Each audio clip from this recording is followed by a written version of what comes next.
Welcome, everyone. My name is Jody King, and I'm the Assistant Program Manager for the Alaska Apex Accelerator, formerly PTAC. I think we're going to give it to the end of this month, and then we're just going to let PTAC drop from the vocabulary. But welcome. Today we have Randy Miller, who is a Procurement Center Representative from SBA's Region 6, or Contracting Area 6. I have to use that terminology correctly, who is going to talk to us about reporting past performance in the CPARs reporting system, that Contractor Performance Assessment Reporting System. And Randy is fabulous at this. He's been doing this webinar for me and doing updates at least yearly for gosh, who knows how long, prior to the pandemic. And so we always appreciate it when he can be here today. So we are going to have a really interactive discussion today. We are going to take a moment, and Randy has requested that I have all of you, the attendees, introduce yourself and give a little bit of information about your business, which is going to allow him to tailor the example specific to your companies. So here in just a moment, I'm going to unmute, and I'm just going to run down my attendee list and ask you to introduce yourself and talk a little bit about your company, if you would. Just be aware that, again, this is a recorded session. As far as questions and answers, there's a couple of ways we can go about that. Answers, we'll just make Randy the default. He can handle it today. But questions, you can enter them in the queue in the question box. Please don't use the chat. Or if it's just easier, if you're on a mobile device, on your cell phone, feel free just to click that raise hand feature, and I'll be happy to unmute you again. You get to unmute yourself, but we really do want to have a lot of interaction in today's webinar. So please feel free to ask those questions. Don't have any self-doubts of, oh, it's a stupid question. Please get those questions out there and let's have a conversation, because this is a really important component. And there's a few tips and tricks that Randy is going to go about talking about. Boy, I am the queen of quality words today. So Randy, I'm going to go ahead and make you presenter. I just need to swap here. Make presenter. Okay, so Randy, if you want to go ahead and share your screen. Sure. And when we go through introductions, if there's anything in particular that you're interested in hearing, or questions, or even later on if we have examples, if there's things that have happened, please feel free to bring that up. Okay.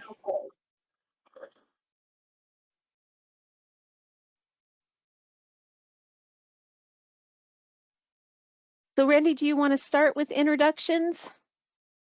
Yeah. Let's go ahead and have people just step through and just a quick hello, and if there's anything of particular interest they want to hear today, and then we'll kick it off. Yeah, that sounds good. All right, so running down my attendee list. Juliet, if you want to say hi, you'll have to unmute yourself, and then the mic is yours.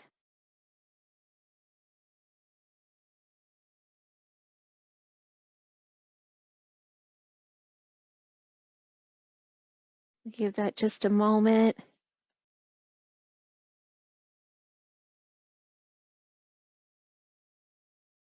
All right, I'm going to try this one more time. So Juliet, I've unmuted you on my end if you want to say hi. If you don't have a mic available, if you just want a quick chat, add your information to either the chat, and this, Randy, you should be able to see the chat. Your name and company name, that would be fantastic. I do see that she signed in from Atna, so it's Juliet Ramatar. Sorry if I'm slaughtering that, and we'll come back to you. Carrie, I've unmuted you. Yeah, mic is yours. Go ahead, say hi. Okay, great. Hello, everyone. My name is Carrie Dusty. I work for Coleman Holdings on the construction side. Here in Alaska, we have a lot of business in Arizona and Texas construction, and this is interest to me. I don't necessarily do the CPAR reporting myself, but project controls folks, as I've started working with them a little bit more in my compliance space, hearing there's a little bit of conflict in the way that they approach this. So I want to get the real good scoop so I can share that with them. Yeah, this will be a good webinar for you. Thank you. You bet. All right.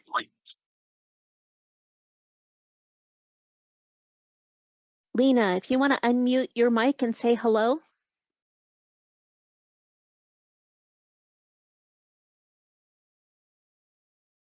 This is Lena Delgado.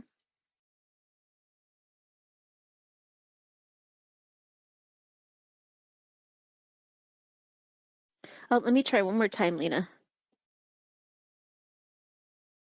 Oh, we just had someone drop off. Afraid to talk. Yeah. Yeah, tricky here. There's two There you different go. screens here. Yep. Hi, Lena Delgado with the Natives of Kodiak. I'm the corporate SPA 8A compliance manager. CPARs is definitely, like Carrie just said, it's kind of been who does it and how it's done. So we're looking here for information on how to appoint the right people and make sure it's being completed. Perfect. Thank you, Lena. All right. So, Nadia, you want to say hi? Hi, this is Nadia Ruiz, and I'm with Chitna Diversified Services. And I was recently assigned like the CPARs monitor. Not the commenter, just kind of, maintain what's been posted and stuff and making sure that the correct people are responding. But I'm new to CPARs, so this will be perfect for me. It will be. And will you say your first name again? Because I know I pronounced it horribly.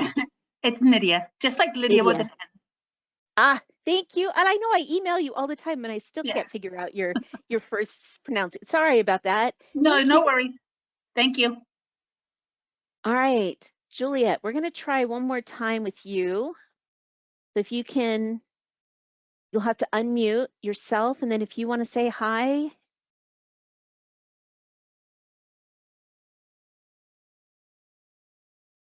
All right, well, Juliet, I'm going to come back to you. I'm going to leave you unmuted. Last person, I'm going to, Tony Taylor. You're unmuted if you just want to say hi and introduce yourself.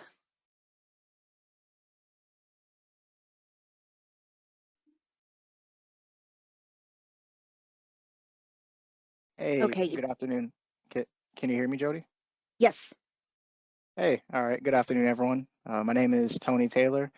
I'm a contract specialist with Alaska Apex Accelerator. Just looking to get as much training and good information from today. Thanks, Very Tony. good. Yes, our lovely new staff member. Welcome aboard. All right. So at this point in time, I'm going to mute myself, and then Randy, it's all you. Righty. All right. So CPARs, past performance. What is it? Why do we do it? Why is it important? So we're going to talk about thresholds and some other things later on. The past performance can't be overstated in the opportunities for getting government contracts. It's the catchphrase is future, the ability to perform is best reflected by past performance, right? So it's essential to have a good record of past performance. And we're going to talk about some things about how important the narratives are in strategies that companies can use to improve how their past performance reports are written. It is one of the primary facets contracting officers use when evaluating proposals, is how well you've done on past projects. Not having any past performance is supposed to be neutral. It's kind of the cart and the horse, the egg and the chicken conundrum, that to get a contract, you have to have past performance. To get past performance, you have to have a contract.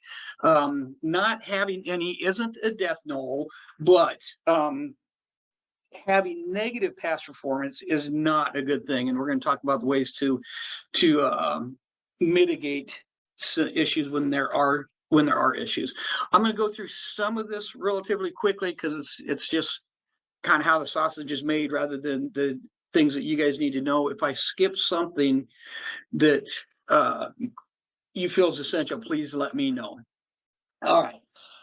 So CPARs is Contract Performance Assessment Reporting System. That's what the CPARs acronym stands for. It's used government-wide in all government contracting for reporting and reviewing past performance. And both government and contractor comments are entered to get a balanced view of the evaluations. We're working with a little bit of a horror story right now with a company that has 25 years of construction experience with the government and has run into a reporting official in CPARs who the report is clearly personality issue and not so much performance with the contractor itself. And it's obvious when you're a contracting officer, when we see those, it's pretty obvious, the ones that are overly critical of companies. So thresholds for CPARs. CPARs can be done at any dollar amount. If you have a small dollar contract under these thresholds, and you can request that a CPARs be done to get some positive past performance in there. And we can talk if we want to at some point about the subsidiary companies. We got a couple of pretty large ANCs on here. In using their past performance and how things are kind of changing with the regulations coming up, that the government's going to be forced, contracting officers are if everything comes out the way we expect it to, that past performance of sister companies will be okay, even if they're not involved in the immediate project. Right now, you can use sister company past performance as long as you articulate how they are going to be performing in the incident effort or the one that's being proposed. So for civilian agencies, basically over $250 million or $250,000, which is the current SAT level, there's talk that that's going to be raised fairly soon to a significant amount. We'll see if that comes true. And then architect and engineer, A&E contracts for $35,000 and above always get CPARs. And then contracts that are terminated for default are also at any dollar amount have to be put in CPARs. And there's also an entry that goes in FAPUS that's a black mark that why the contract was terminated. Now this is for default, not for convenience of the government. Oops. All right. So there's interim and final reports. If the contract period of performance is less than a year, there's only one. There's just a single CPARs done at the end of the contract. If it's a multi-year contract, there's a CPARs done at the anniversary date of when the contract is signed. So every year, and then a final contract. We'll talk a little bit more about it later. Each period should stand on its own. First year should talk only about first year things. Second year of a contract should only talk about second year. And again, the conclusion, the ending one, is not a recap of the entire years of the project. It is just the last period of performance. Rules in CPARs, one that the folks in this webinar essentially are going to be interested in is a contractor rep. That's the contractor representative that is in the CPAR system that receives the emails and enters the comments. That doesn't mean they're necessarily the person drafting the comments. It may be a different person in the company, but the contractor's representative for each particular contract, usually it's the same person for all contracts, depending on the company, is the one that actually enters the comments and puts whether they concur or not concur with the assessment. The assessing official's representative is kind of like a contracting officer's representative, where they may be entering information, but they can't change the status. The assessing official is the person who generally is making the comments and then changing the status from draft to submitting it to the vendor and then to finalizing it, depending on if the vendor concurs or not. And then the reviewing official is if there's a dispute, that's the one person, at least one level above the assessing official, that will mitigate issues if the vendor does not agree with the assessing official's comments.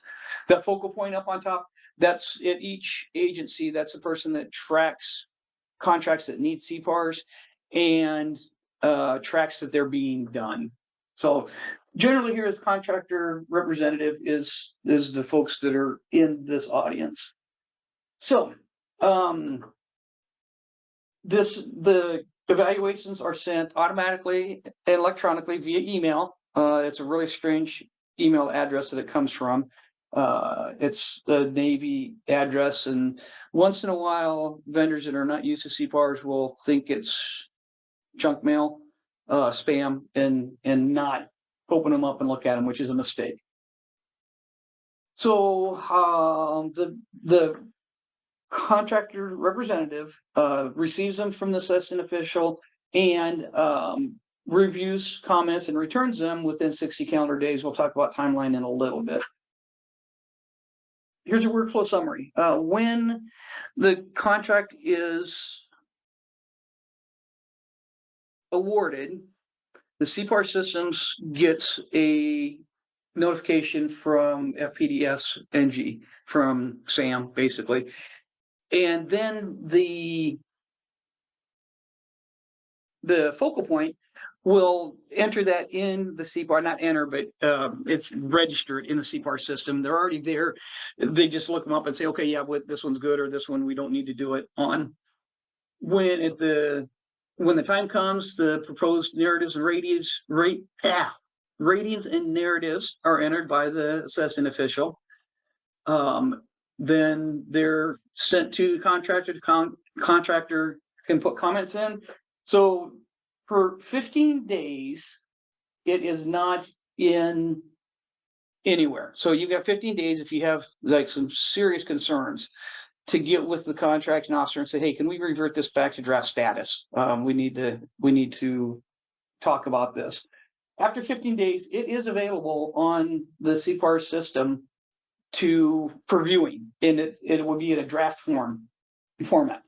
At day 61, if the contractor's representative has not processed it, put comments in, they're locked out. You're done. And what's said by the contracting, you'll catch me saying contracting officer throughout this when I really mean assessing official. I apologize for that. Oftentimes it is a contracting officer, but it isn't always. So if I say contracting officer, generally I mean assessing official. And then it goes back to the assessing official, and they either they review it and close it, or if you as a contracting officer, contractor's representative, non-concur with it, there's two things. You always should put comments in, but there's a concur and non-concur. And if you have an unsatisfactory and you non-concur and say, well, we believe this is satisfactory and this is why, then it goes to the reviewing official. That's the only time it'll go to the reviewing official for them to comment. So I'm going to go through this pretty quick because there's duplicates of this information. There's the kind of general description and a picture of them, and then we're going to talk about every one of them. So there's on the evaluation form, there's tabs for the basic contractor information and contract information, miscellaneous, small business utilization, ratings. There's the assessor tab, contractor rep, and tab comments, original ratings, modified ratings, and reviewer. So even if you non-concur, those original ratings are still on there. So this is what what it actually looks like. This is what the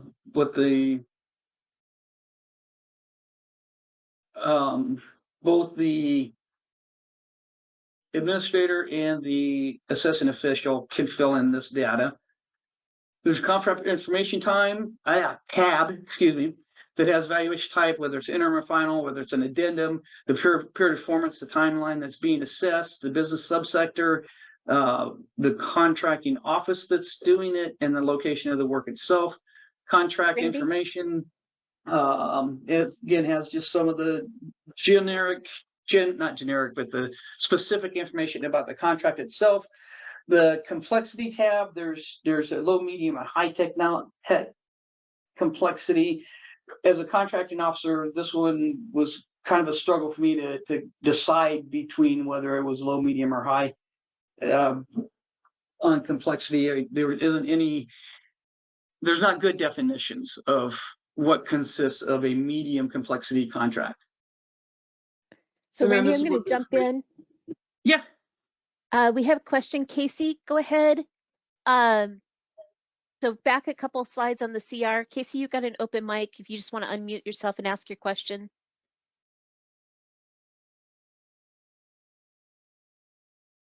Hey, so Randy, this is Carrie at Coleman. I have a question for you regarding the CR around the compliance of this. So when you have a contracting representative, oftentimes for us, it ends up being a general manager who, as you can imagine, if we have multiple projects, they probably don't have a whole lot of time to go into the system and do, like, they may have comments, but they're not always the ones inputting that. I'm curious if that is a compliance issue, if they are supposed to be the only person in the system providing the responses, or if an admin can potentially help them out.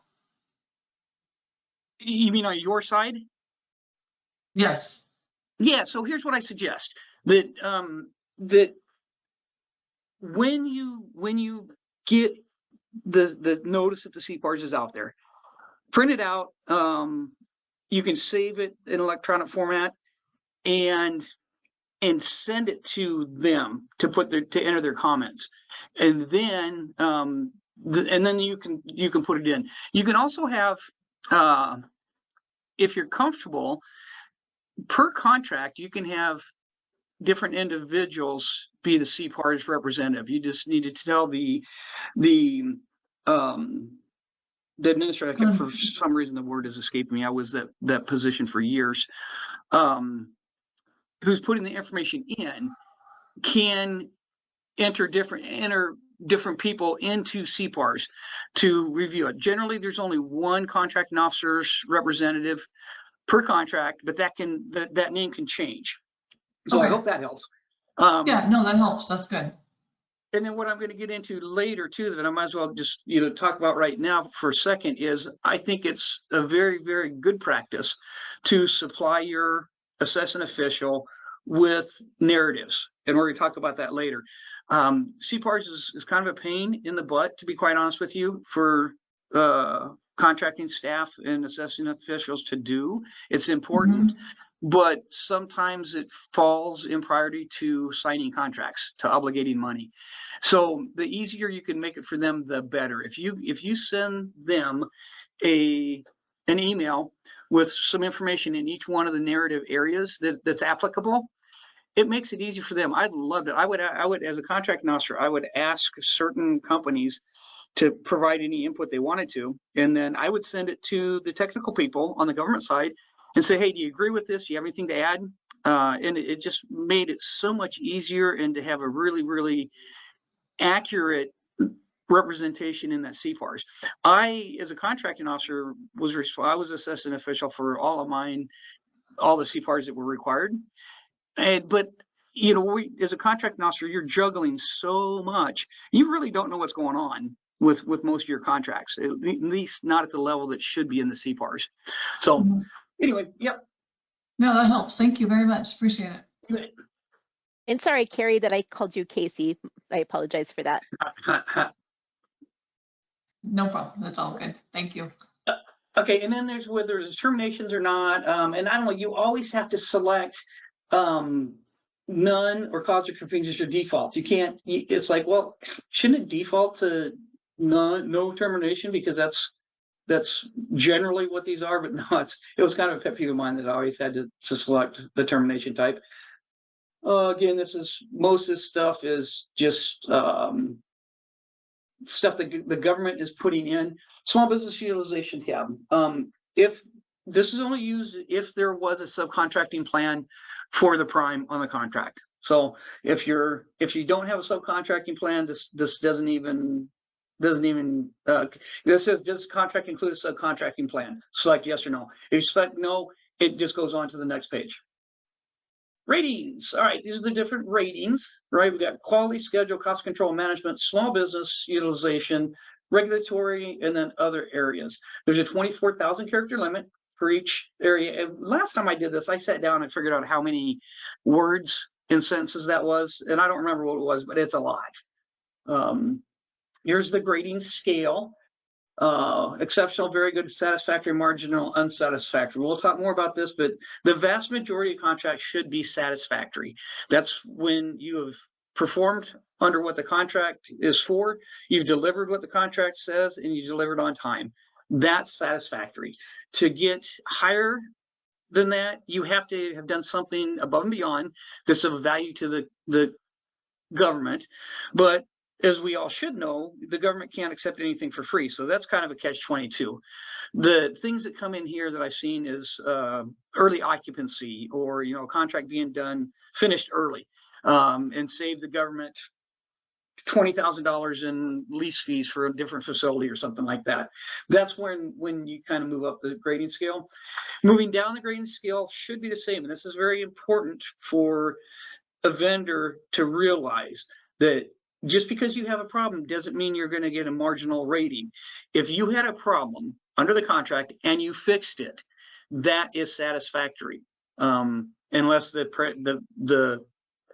problem was so major that it cost the government money. But understand, if you get a CPARs and your overall rating was marginal, but you resolved the issue, that needs to be addressed, because that should not be a marginal, it is satisfactory. And this is just, you probably can't read this in the slides in the handouts. This is straight out of the FAR, what the definitions are. To justify satisfactory rating, there should have been only minor problems or major problems the contractor recovered from without impact to the contractor order. No significant weaknesses. Principal signing ratings is that contractors will not be evaluated with a rating lower than satisfactory solely for not performing beyond the requirements of the contract. Again, if you provided what the contract called for and your performance was on time, that should always be a satisfactory. This is the assessors tab, the final kind of comments that they may want to put in there. The recommendation here is a drop-down tab that says, given what I know about the contractor's ability to perform in accordance with this contractor or order's most significant requirements, and you would select would or would not recommend them for similar requirements in the future. If you ever get one that says would not, that's another thing to address, and either ask, was this a typo, or address the issues that they put in the CPARs. Getting a bad CPARs and having a would not there is a bad thing. All right. So the assessment official comments, factual, detailed narrative, current, accurate, complete statements about the contractor's performance. Okay, so contractors rep tab. And I think we're going to talk more about this later, farther in. You concur, not concur. If you just want to put comments in there and say, yeah, this is accurate, we, this is what we did.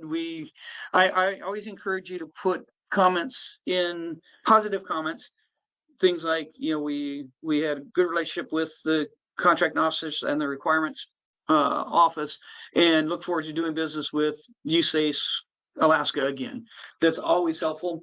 If it's just a shining report, you don't necessarily have to put in there, but I always think it's good. If there's anything negative in the CPARs reports, address it here. Put your side of the story. You don't necessarily have to non-concur to do that. You can put your side of the story in there and say, yeah, we agree with the overall rating though. So if it was satisfactory and they put some derogatory stuff in there, you could address the derogatory stuff and say, that we concur. If you don't concur, if they have an unsatisfactory and you want satisfactory, or you think this satisfactory and you believe that you've done over and above to get higher ratings, that's where you non-concur. Whenever you non-concur, I recommend you contact the assessing official and find out who the the next level up, who's going to be reviewing it, and request a meeting to sit down and tell your side of the story over above what's written in the CPARs. So comments. I talked about this before. The contractor has a total of 60 days for evaluation to put comments and sign it. Make sure you do not miss that deadline. Do it early. I recommend that if you know you have, or I recommend you always know when you have CPARs that are coming due, and that you return them as quickly as possible. Don't wait to the 60 days unless there's something you need to collect for information. When the assessing official submits it, that 60-day clock starts, and both you and they will get nag emails about it. I think they start once a week, and then the last 2 weeks or so, they may be daily. The frequency increases. Getting it off the contracting officer's plate, the assessing official's plate, is important too. So when you get CPARs, don't say, okay, we've got 2 months to do this, we can wait. Go ahead and step out and work them as quickly as you can. Okay, narratives. Absolutely the most important part, right? The numbers are kind of important, the satisfactory, the marginal, whatever. They are important, but the narrative is what really tells a story. So so it says narrative required for each rated element. That doesn't necessarily mean all the elements are rated. They don't have to put, at least one area has to be rated, but there doesn't have to be something in every single tab.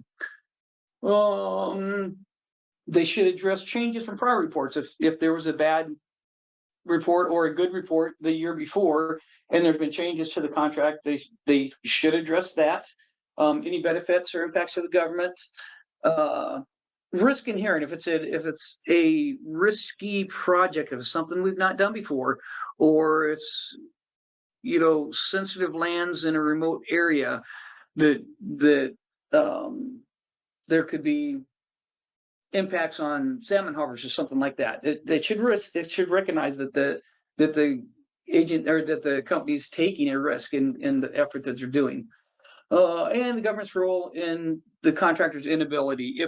If you were 60 days late on a construction project, but the contracting office held up the submittals every time you submitted them for an extra 2 weeks, that should be put in there, that it was not, that yes, it was late, but it was not, it was beyond the contractor's control.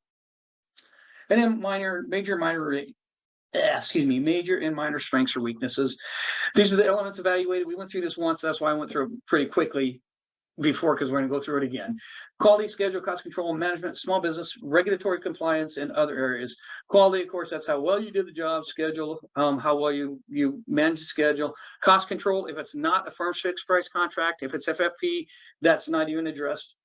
Management, small business, if there was a subcontracting plan, that's the only time the small business tab is addressed. And then regulatory compliance and anything else that isn't covered in those. So quality.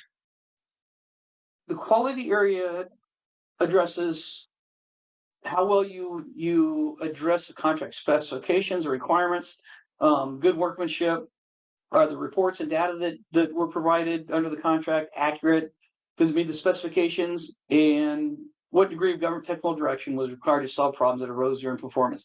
And there should be very little of that, hopefully. I've come to find that if there's been a lot of government technical direction,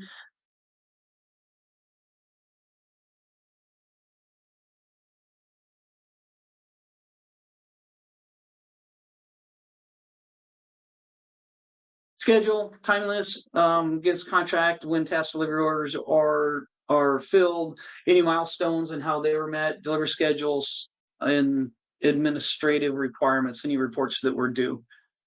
Cost control, Andy? again, probably, yes. Hop back 2 screens. Your mic cut out on your last comment. Yeah, the last bullet on degree of technical direction. We lost your mic for a bit. My comment was that I found that if there's a high level of technical direction, that sometimes it is the contractor, but sometimes that's overzealous contract offer representatives or project managers that are asking for things beyond the scope of the contract, right? That they're wanting changes of what they want isn't necessarily what's in the contract. So that's something to be aware of. Thank you.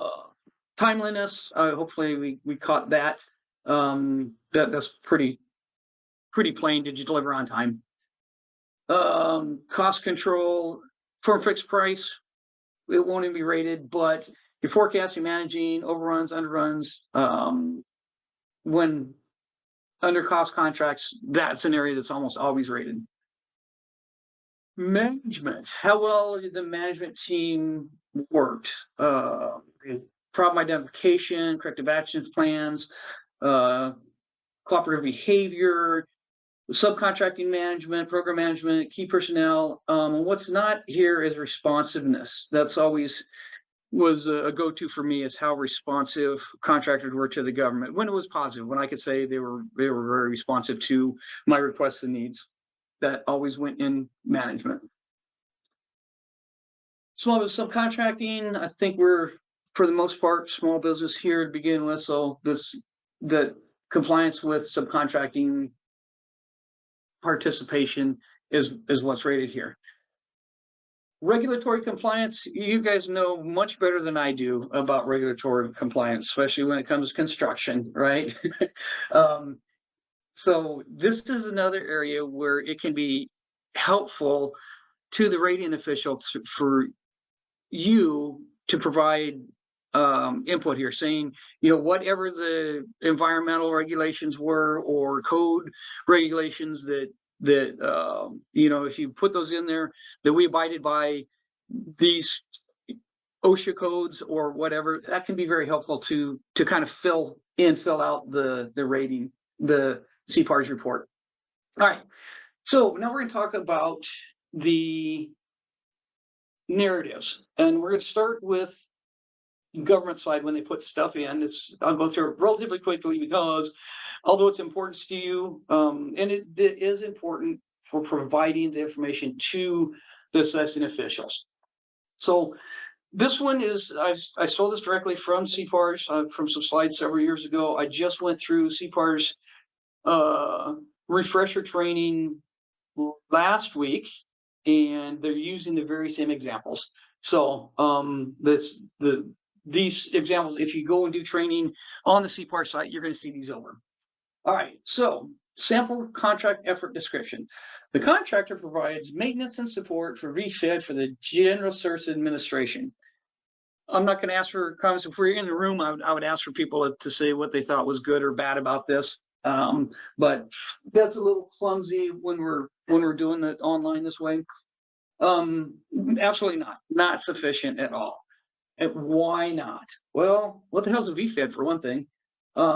So this is better. All right, they said provide maintenance and technical support for GSA for the very fancy engine database. Okay, that's what a VFED is. And then the VFED manages 24,000 engines and nearly 2 million tracked life limit critical engine parts and components, supported and maintained on a daily basis, what the database is used for, that they're responsible for maintenance of the Oracle database and the software, underlying software, that it was developed by somebody else and that now they've picked it up, which is not an easy thing to do. They're required for the requirements of analysis, upgrades, configuration, blah, blah, blah. And there were 2 system upgrades and approximately 5,000 help desk requests during this evaluation period. So this is awesome. That's really good. And these are the things that you as a vendor can provide to the contracting officer, right? Say a relatively concise but thorough explanation of the contract effort. All right. Evaluation area quality, they were exceptional. This contractor is exceptional. They continue to provide high quality support and database services. We see reports like this. There's not enough detail, and there's no metrics. So this is better. They provided exceptional quality. The contract required a system backup and disaster recovery plan. Contractor was proactive with the successful recovery. The plan was put to test after malicious codes virus attack. The contractor was then proactive with a successful recovery. They implemented an innovative solution to prevent future attacks and enhance security. They also initiated system analysis, identifying a security loophole overlooked at the time of development. They were able to recommend COTS product to resolve the security issues, result saving money. They experienced some report generation errors resulting in unscheduled downtime. Well, that's not good, right? After a 3-week period. However, they resolved the performance issue by scheduling report runtime during times of minimal system usage and optimized reports to require less memory, right? So like I was saying before, they had some issues, but then they were able to successfully resolve them. Very good. Okay, this is scheduling. In our opinion, contractor has done really well in terms of schedule. Systems manager Jack Jones, pleasant, easy to work with. He adapts to our schedule changes. Amazing, he never complains. He also went above and beyond and assembled our smart board and projector without charging the government. Continue to meet all the contract objectives. On the surface, this kind of looks like a good thing, but it really isn't. And here are the reasons why. So the assembling of things was outside the scope of the contract. Again, can't provide stuff to the government for free. They said, in our opinion, we should not have opinions that appeared, we believe, we hope, we were not happy, we did not like, we think. Those statements just don't belong in there. Also, calling it out by name, that's okay, but usually it's better to say the security manager did. All right. Now, schedule. I think I probably took a slide out of here, maybe. Anyway, so this schedule, they were very specifically, right? The system recovery, contract had 7-day time frame for recovery. However, the contractor was able to recover the system online within 4 days, resulting in cost and time benefits for not having to manually track data during the downtime. Early recovery eliminated work stoppage on engine configuration management, so showing what the result is. The contractor furnished a turnover of senior developer, which can be a bad thing. However, due to replacement of highly skilled senior developer who was able to program more quickly and efficiently, the contractor is able to bring the final release development back on track with no impact to the schedule. So again, this is a very good where they had some problems and had some issues, but they resolved them.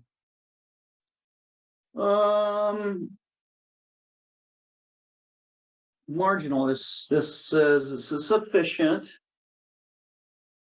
So exhibited marginal management performance during the reporting period. Subcontract for tier 1 help desk support was awarded 4 weeks late, so they were late with the subcontract.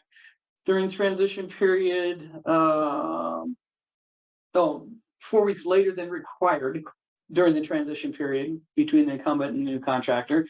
That resulted in funding increases, insufficient time to adequately new hires. The help desk experienced a high turnover. In addition, for the contract, the maximum response time for customer calls and emails is 1/2 day for tier 1 support. Monthly statistics have provided contractor indicated a 3 to 4 day average. This issue was addressed in quarterly program review, and corrective actions to date have been marginally successful. 6 months after the review, the contractor implemented an aggressive recruiting and training program, thus reducing its response time to 2 or 3 days. While it's a noted improvement, the response time is still not within the contract requirements. So here they're having issues and they're not resolving them. So there's where the marginal is applicable. Regulatory compliance, contractor works well on regulatory items and only encountered minimal issues with cost reporting. They do a great job. So this is just not enough detail here. And this is, again, I struggle often with I knew the contractor performed within the regulatory compliance, but I didn't necessarily, I wasn't familiar with all the regulations and things that they were dealing with, or at least the major ones. And then here's one. I'll let you guys read this on your own later, but basically it says what they did, how they did it, how they stayed within the regulatory environment. So due to the nature of work, low risk activities, and maybe difficulty rating above satisfactory. What this means that if you have an order for 20 laptop computers and you deliver 20 laptop computers, it's going to be pretty hard to get above satisfactory because it's not possible. I always put in my reports that due to the nature of this work, and then I would describe whether it was janitorial work or delivery of commodities, delivery of computers, whatever, that it would be difficult for any contractor to receive above a satisfactory rating. And I just would put that in there so when contracting officers are reviewing those CPARs for future requirements, they see that, oh yeah, they did a good job. They did exactly what they were supposed to, but by default, they are going to receive a satisfactory. But also ratings for satisfactory should not just be, yeah, they were satisfactory and with no narrative. Here's an example of, given the nature of the services performed for this contract and the schedule for refuse collection, it would be difficult to obtain above a satisfactory rating for performance on that contract. It just says, that again, what I just said, that the rating of satisfactory is about as good as anybody could do on the contract, no matter what the circumstances were. All right. Here are some of my hints. Communication throughout the performance, and this was designed originally for contracting officers. And my comment there is with the contractor and within government. For this audience, communicate well with your project managers, with your people on site, and with whoever your assessing official is, contracting officer, if that's appropriate, project managers on the government side, if that's appropriate. Keep documented, again, written for the assessing official, that if you record significant events throughout the performance, the CPAR should write itself. You can just cut and paste what you kept online. Create working CPAR. I had created a form that has all the areas in it that I would both use myself and send out to my the subject matter experts, the folks that were monitoring contract performance, to have them fill in for me. This is another thing that I highly recommend to contracting officers, is to provide the contractor a draft evaluation. They don't all necessarily have time to do that, but that's when I would send it out to the vendor and say, hey, I've drafted this initial version of a CPARs for you. Do you have any comments for me? The contractor may provide self-assessment. Again, I highly recommend you do that. Send the assessing official some narratives in each and every area that you want to be rated, and make their job easy. Make it cut and paste for them. That's all. The rest that's on the evaluator side. So this is the original ratings tab. The assessing official can always revise the ratings if the vendor comes back and says, no, yeah, we had this problem, but we did resolve it. Then they can put their revised ratings. The original ratings are still there on the report, but the revised ratings is what the actual final ratings are. This is the reviewer. Basic recs. Okay, keep track, and this is the last couple of slides. Keep track of reportable contracts and times. So, whoa, what happened there? Did you guys just see my screen dropped? So, keep track of contracts. Whoever your CPARs person is, ensure that they are tracking the contracts that are having CPARs reports done on them, and when the anniversary periods are, when those periods are coming up, so you're not caught off guard. Provide the assessing official with input, timely input. Add comments to all your CPARs. Even if it said they delivered 20 computers and they delivered on time, put in there that we made an effort to ensure the computers arrived and were packaged safely or whatever, and we're looking forward to future work with the government or with the government agency that's doing the report. It's okay to non-concur on negative reports. It's not you're not going to get blackballed. If you do get a report that you don't believe is accurate and you want to non-concur on, I highly encourage you to reach out to me or Kim Tripp, our other PCR here in Alaska now, and wave the red flag and say, help. CPARs are not as final as people think they are. We've had success in going back and getting even finalized CPARs, ones that either the vendor failed to comment on because they thought it was spam, or that they put comments and then it came to us. And we've looked at it and say, no, this is bad. This is not cool. And we've talked the contracting office into going back and having the CPARs help desk revert the status to a draft status and had them revamp and rewrite what was in the CPARs. So don't feel like that, even if it came to you, that it's cut in stone. If they're saying things that are inaccurate and harmful, get a hold of us and we'll try to help you step through that minefield and try and get things fixed.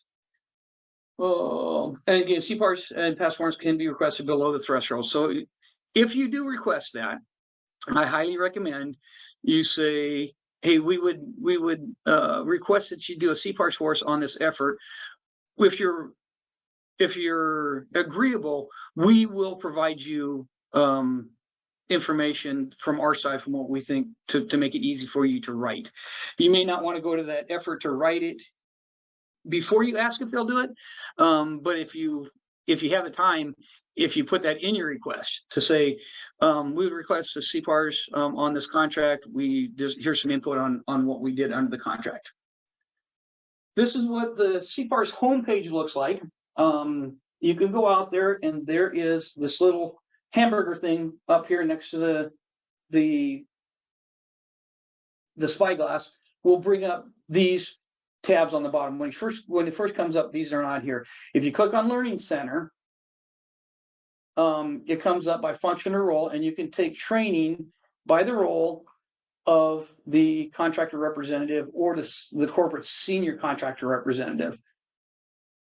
And that's kind of what I have. I'm trying to think of things that I wanted to get across to this group.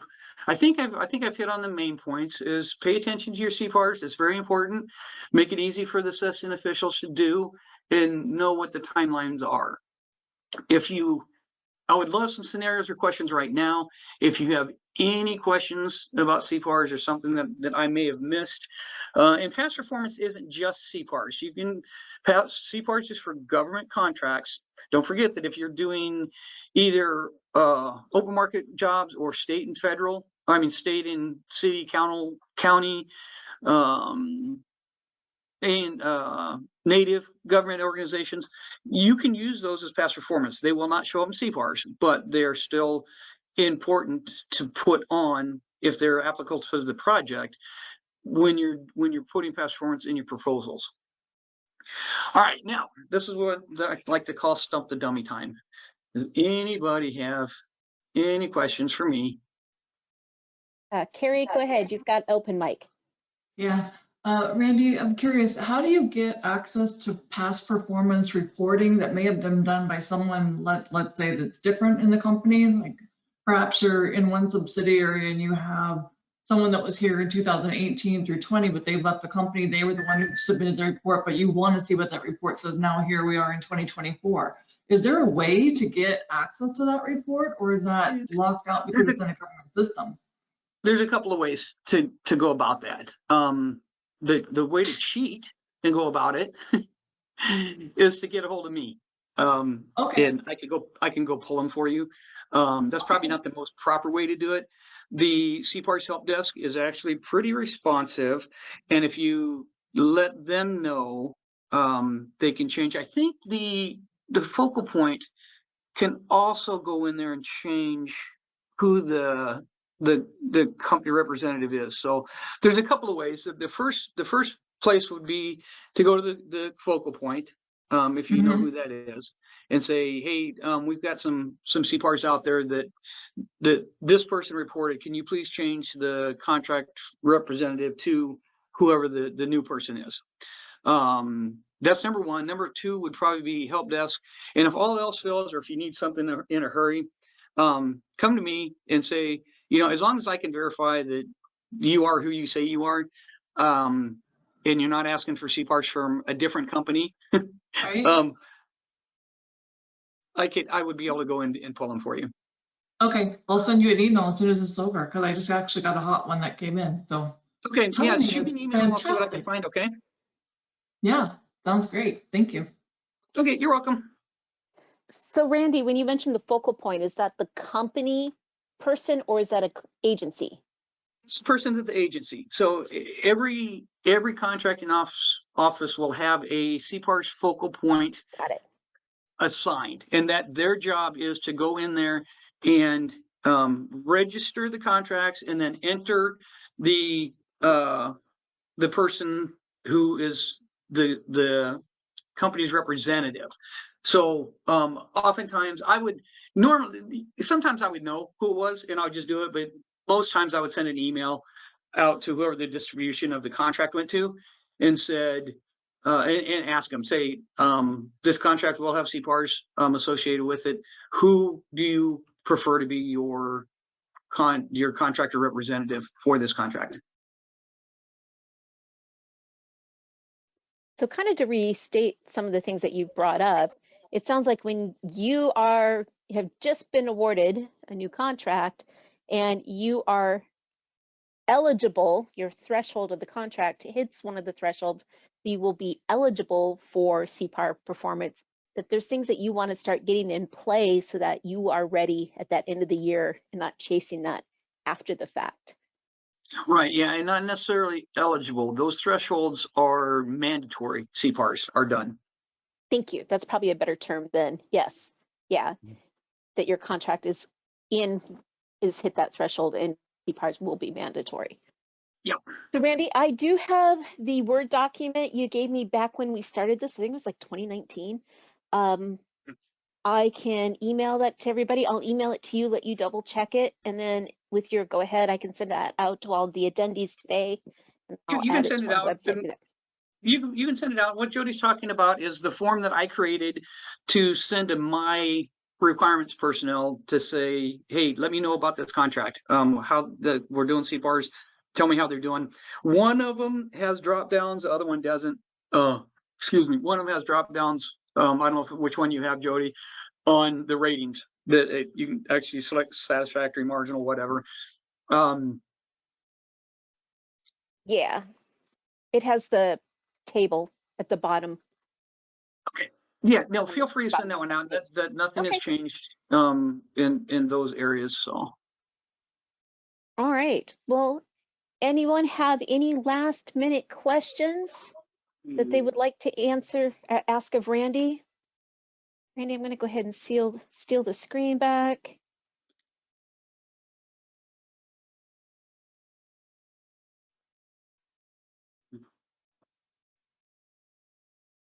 This was helpful.